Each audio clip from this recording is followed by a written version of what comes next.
श्री गुरुवे नम। मित्रों, आज हम इस वीडियो में भगवान के विषय में चर्चा करेंगे। भगवान है या नहीं, जुर्म बढ़ रहा है, हत्याएं बढ़ रही हैं, बलात्कार हो रहे हैं, फिर भी निर्भया हत्याकांड जैसे कई केस हैं जिनमें अभी तक न्याय नहीं मिल पाया। कोरोना वायरस जैसी खतरनाक बीमारियां फैल रही हैं, मासूम मर रहे हैं जिनका कोई इलाज नहीं। ऑस्ट्रेलिया के जंगलों में आग लग गई है और लाखों बेजुबान जानवर मर गए हैं। सब कुछ चरम पर सीमा है, युद्ध हो रहे हैं, दुनिया के सारे ऊर्जा स्रोत बंद होने की कागार पर हैं। ऐसे में सवाल उठता है कि भगवान है या नहीं, अगर हैं तो उनके रहते यह सब क्यों हो रहा है। विज्ञान हमेशा से धर्म के खिलाफ रहा है। वैज्ञानिकों की माने तो साइंस ने प्रकृति में भगवान के बिना भी व्याख्या करने का तरीका ढूंढ लिया है। फिर भी दिल में सवाल आता है कि सृष्टि में सब कुछ इतना व्यवस्थित कैसे, इतना बड़ा सिस्टम ऑटो मोड पर कैसे चलता है। हॉकिंग ने भी अपनी विचारों में स्वाभाविक रचना ही कुछ न होने की वजह न होने पर भी कुछ है। यह ब्रह्मांड क्यों है? यह जरूरी नहीं है कि हलचल पैदा करने और ब्रह्मांड को चलाने के लिए भगवान को बुलाया जाए, यह कहना था हॉकिंग का। लेकिन एक बात समझ से परे है, पृथ्वी पर कई बाहर इतने बड़े बड़े परिवर्तन आए, विशालकाय जीवों की प्रजातियां ही नष्ट हो गई। पृथ्वी पर मौजूद जीवों का कई बार विनाश हुआ और यह साइकिल कई बार चली, लेकिन फिर भी जीवन पनपा। एक बार नहीं, कई बार पनपा, फला और फूला। ऐसा कैसे हुआ? जिंदगी ने बार बार रास्ता खुद ही लिया। अगर भगवान नहीं और भगवान का कोई अस्तित्व नहीं तो कौन सी शक्ति है जो जीवों को जीवन जीने के लिए सपोर्ट करती है?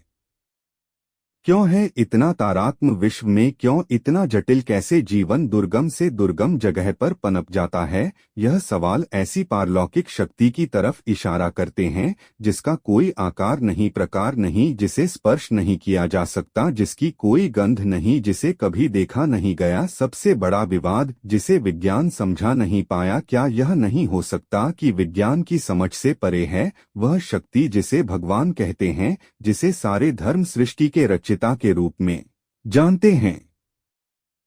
सोच कर देखिए, क्यों ऐसा है? जो रूल्स फिजिक्स के हैं वह निरंतर पृथ्वी पर भी और अंतरिक्ष में भी, ब्रह्मांड में जहां तक इंसानी समझ पहुंच पाई है, फिजिक्स में भी भौतिकी के नियम समान है। जब तक तुम समान है, जब तक वैज्ञानिक थ्योरी को पूरा नहीं कर लेते, समांतर ब्रह्मांड की खोज नहीं हो जाती जहां के भौतिकी के नियम इस ब्रह्मांड से अलग होने वाले हैं। वैसे भी इस तथ्य की पुष्टि नहीं हो पाई। पहले एटम को सबसे छोटा बिल्डिंग ब्लॉक माना जाता था जिससे हर चीज बनी। फिर पता चला इलेक्ट्रॉन होते हैं, प्रोटॉन्स होते हैं जो एटम से भी छोटे होते हैं, जिससे एटम बना हुआ होता है।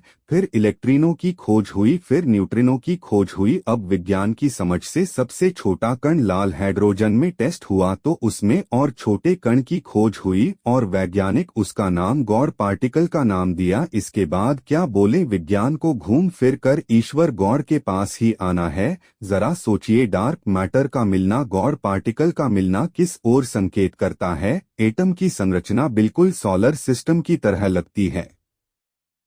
इतने बड़े पैमाने पर इतनी समानता क्यों है? कौन सी ऐसी शक्ति है जो इसको चला रही है? क्यों इंसान ही डीएनए में इतनी शक्ति है कि इंसान का आचार, विचार, शारीरिक संरचना सब कुछ इनकोडेड हो सकता है? क्या लगता है आपको यह कैसे चल रहा है? और ऐसी कौन सी शक्ति है जो से चला रही है? भगवान है या नहीं? क्या भगवान सिर्फ आ सकता है जो सभी धर्मों में शांति बनाए रखने या लोगों को डराने के लिए भ्रम फैला रखा है ताकि लोगों में डर रहे? अच्छा करें तो स्वर्ग में जाएंगे, बुरा करेंगे तो नरक में जाएंगे। क्या भगवान मानव समाज के द्वारा फैलाया गया सबसे बड़ा भ्रम है? आस्था को विज्ञान चाहे भ्रम के रूप में देखें। आपने देखा होगा कि जब हम मुसीबत और समस्याओं में फंसे रहते हैं तो हम भगवान को याद करते हैं कि हे भगवान, आप हमारी मदद कीजिए। ऐसा जरूर होता है कि उस समय में सही, लेकिन आपको मदद जरूर मिलती है। इसलिए भगवान है, लेकिन इस रूप में नहीं है जिस तरह से जनसाधारण उनको मानता है। अगर यह वीडियो आपको अच्छी लगी हो, शेयर करें तो चैनल को लाइक व सब्सक्राइब करें। धन्यवाद।